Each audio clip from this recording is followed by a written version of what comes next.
नया IBN 7 हौसला है। नमस्कार, आप देख रहे हैं IBN 7। आपके साथ मैं हूं तेजस्वी चंडोक नैयर। आइए शुरुआत करते हैं ताबड़तोड़ खबरों का सिलसिला सुपरफास्ट न्यूज में। केदारनाथ धाम करोड़ों हिंदुओं की आस्था का प्रतीक है। उत्तराखंड के रुद्रप्रयाग जिले में समुद्र तल से करीब 3500 मीटर की ऊंचाई पर स्थित केदारनाथ धाम का पौराणिक और ऐतिहासिक महत्व है। केदारनाथ धाम की गणना 11वें ज्योतिर्लिंग के रूप में होती है। ऐसी मान्यता है कि यहाँ के दर्शन मात्र से मानव के समस्त पापों का नाश हो जाता है। महाभारत काल में बने इस मंदिर का जीर्णोद्धार 8वीं शताब्दी में आदि गुरु शंकराचार्य द्वारा कराया गया था।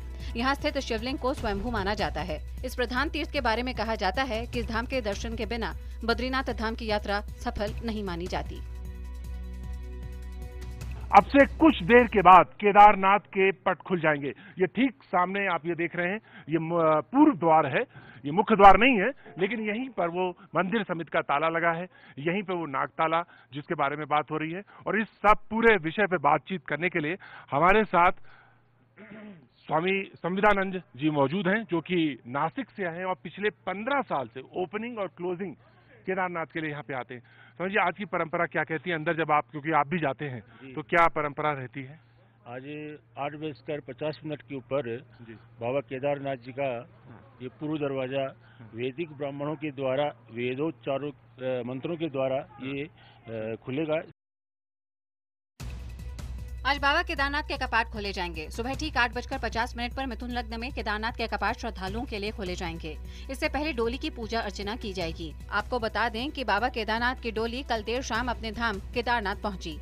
बद्री केदार मंदिर समिति के मुताबिक बाबा की डोली शीतकालीन गद्दी स्थल ओंकारेश्वर मंदिर उखीमठ से गुप्तकाशी, फाटा और गौरीकुंड में रुकते हुए गुरुवार देर शाम केदारनाथ पहुंची। केदारनाथ पहुंचने पर यहां पहले से उपस्थित भक्तों ने फूल मालाओं के साथ बाबा केदार की डोली का भव्य स्वागत किया। आज कपाट खुलने के बाद से न सिर्फ श्रद्धालु बाबा के दर्शन कर सकेंगे, बल्कि भगवान केदारनाथ की यहाँ विधिवत पूजा भी शुरू हो जाएगी।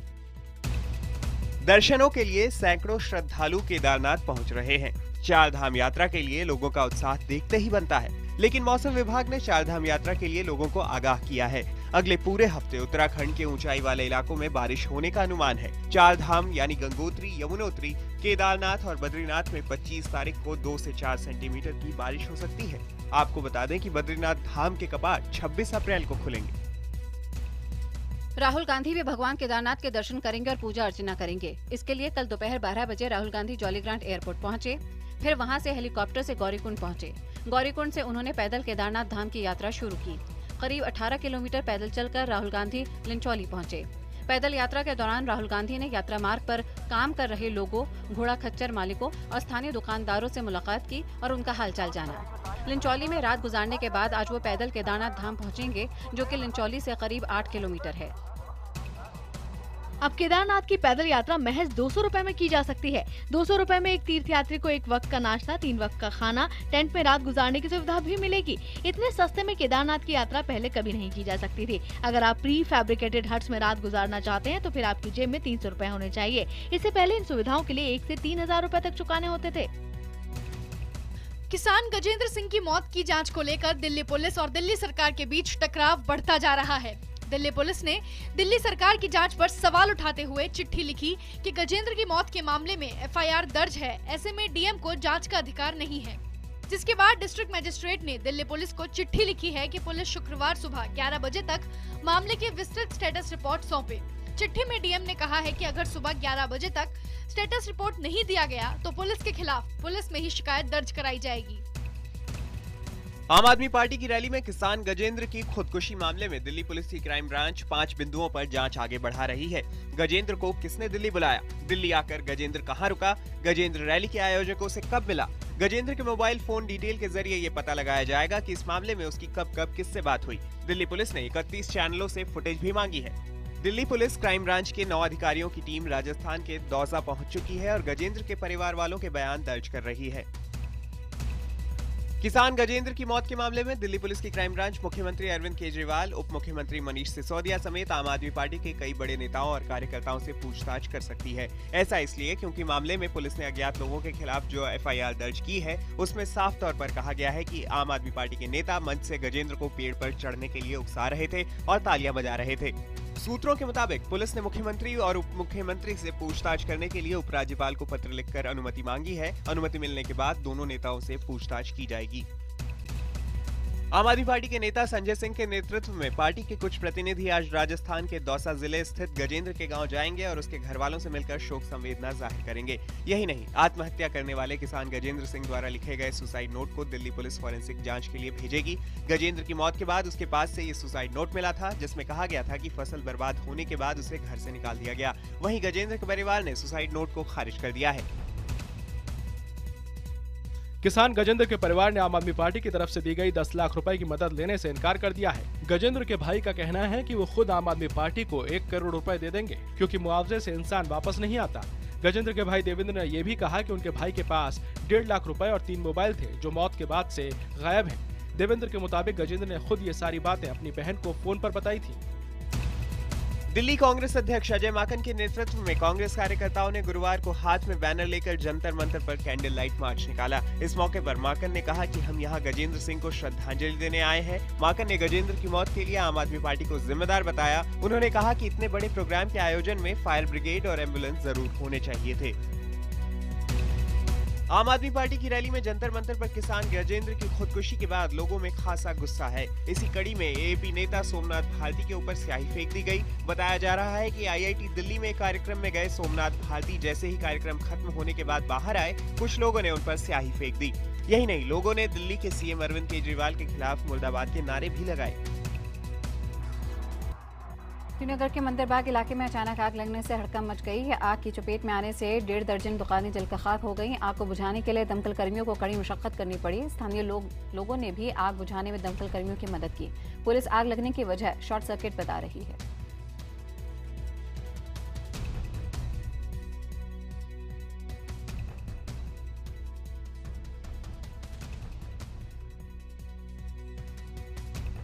देश की सबसे बड़ी उर्वरक सहकारी संस्था इफ्को ने निदेशक मंडल ने यहां पे बेमौसम बरसात से प्रभावित किसानों को 10 करोड़ रुपए की सहायता देने का ऐलान किया है।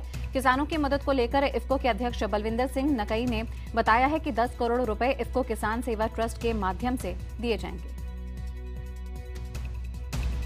गृह मंत्री राजनाथ सिंह आज बिहार के तूफान प्रभावित इलाकों का दौरा करेंगे। उधर मौसम विभाग ने फिर से तूफान का अलर्ट जारी किया है। तूफान से अब तक 54 लोगों की मौत हो चुकी है। पूर्णिया में 2 और लोगों की मौत के बाद आंकड़ा बढ़कर 32 हो गया है, जबकि मधेपुरा में 7 लोगों की मौत हुई है। मधुबनी में भी 3 लोगों की जान गई है। इससे पहले बुधवार को सीएम नीतीश कुमार ने इलाके का हवाई दौरा कर मदद का भरोसा दिया। लोकसभा में भी कार्रवाई शुरू होते ही तूफान में मारे गए लोगों को श्रद्धांजलि दी गई।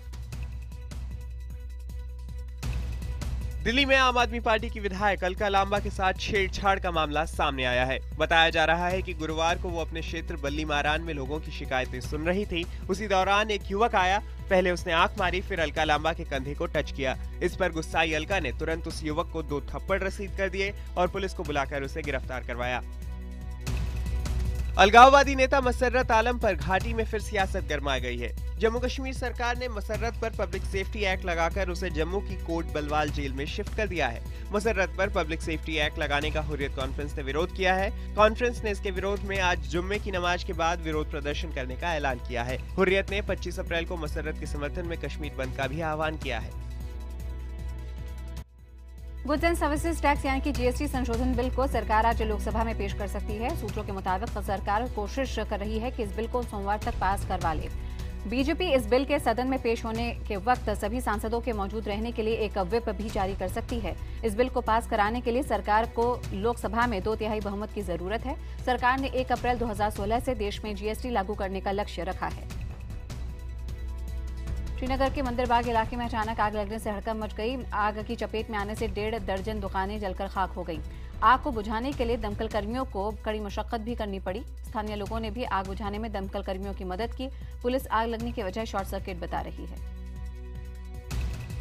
लात घूसों की बरसात का ये नजारा है उत्तर प्रदेश के कुशीनगर का। महिलाओं से पिटते साहब हैं कुशीनगर के मनोरंजन अधिकारी कृष्ण कुमार पर ऑर्केस्ट्रा संचालकों से अवैध वसूली और महिलाओं से बदतमीजी करने का आरोप है। हम लोग गाड़ी छोड़ दीजिए, हम लोग इतना बच्चा लेकर हम लोग ऑर्केस्ट्रा में, ठीक है, वो बोला ठीक है, हमको एक लड़की चलो वहाँ पर रहो, उसके बाद हम गाड़ी छोड़ेंगे। हालांकि कृष्ण कुमार ने अपने ऊपर लगे आरोपों से इनकार किया है। उल्टे ऑर्केस्ट्रा मालिक पर ऑर्केस्ट्रा की महिलाओं से देह व्यापार करवाने का आरोप लगा डाला। स्कूल में बेटी का मोबाइल जब्त किए जाने के बाद बेटी की मां ने स्कूल पहुंचकर महिला प्रबंधक के साथ जमकर मारपीट की। जालंधर के एक नामी स्कूल की 11वीं क्लास में पढ़ रही लड़की के पास मोबाइल मिलने पर टीचर ने उसे जब्त कर लिया और अभिभावकों को बुलाया गया। स्कूल पहुंची छात्रा की मां से प्रबंधक की कहासुनी हुई। देखते ही देखते दोनों के बीच मारपीट होने लगी। मारपीट की सारी तस्वीरें सीसीटीवी में कैद हो गयी। फिलहाल पुलिस मारपीट के इस मामले की जाँच कर रही है। फिरोजशाह कोटला मैदान में आखिरकार दिल्ली को जीत मिल ही गई। कोटला मैदान में लगातार 9 हार के बाद गुरुवार को दिल्ली ने जीत का स्वाद चखा। गुरुवार को दिल्ली ने मुंबई को 37 रनों से हरा दिया। 6 मैचों में ये उनकी तीसरी जीत है। दिल्ली ने पहले खेलते हुए 20 ओवर में 190 रन बनाए। दिल्ली के ओपनर श्रेयस अय्यर ने शानदार 83 रनों की पारी खेली। कप्तान डुमिनी ने नाबाद 78 रन ठोके, लेकिन मुंबई की टीम सिर्फ 153 रन ही बना सकी। आपको बता दें कि मुंबई की ये 5वीं हार है। वहीं दिल्ली की जीत के हीरो रहे श्रेयस अय्यर को मैन ऑफ द मैच चुना गया। आईपीएल में आज एक ही मुकाबला खेला जाएगा। आज अहमदाबाद में राजस्थान रॉयल्स से बेंगलोर की टीम भिड़ेगी। 6 मैचों में 5 जीत के साथ राजस्थान के हौसले बुलंद हैं, जबकि बेंगलोर की टीम ने अभी तक फीका प्रदर्शन किया है। पिछले 4 मैचों में बेंगलोर की टीम 3 मैच हार चुकी है। इस मैच में कप्तान विराट कोहली पर काफी दबाव रहेगा। उन्हें किसी भी कीमत पर बेंगलोर को जीत दिलानी होगी। इस मैच में क्रिस गेल के खेलने की पूरी उम्मीद है। में करीब 40 साल बाद कैलबुको ज्वालामुखी फटने से आसपास का इलाका राख और धुएं में भर गया है, जिसकी वजह से आसपास रहने वाले 1500 से अधिक लोगों को सुरक्षित स्थानों पर पहुंचाया गया है। माइनिंग डिपार्टमेंट ने हालात को देखते हुए हाई अलर्ट जारी कर दिया है। चीन के मंगोलिया क्षेत्र में भयानक आग लग गई है। तेज हवाओं की वजह से आग तेजी से फैलती जा रही है। करीब 300 से ज्यादा दमकलकर्मी आग बुझाने की कोशिशों में लगे हुए हैं। एहतियातन यहां पर इलाके को खाली करा लिया गया है और रास्ते बंद कर दिए गए हैं।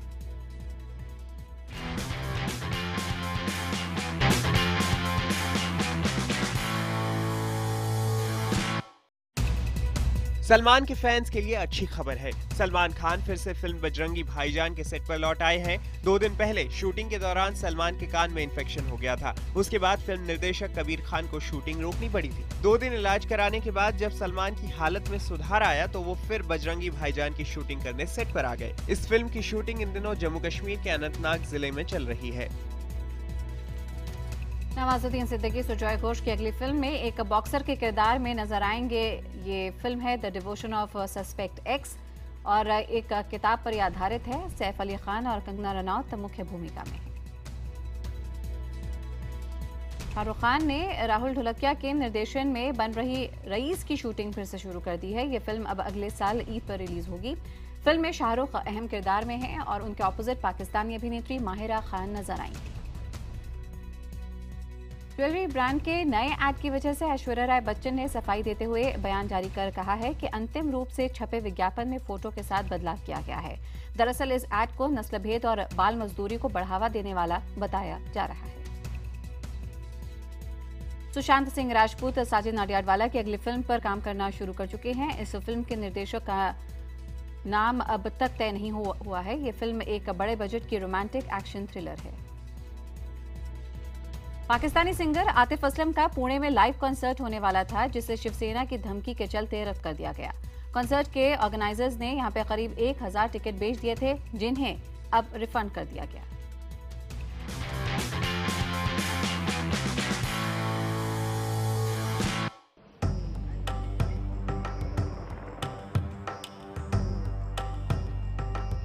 ये नया रास्ता बनाया है और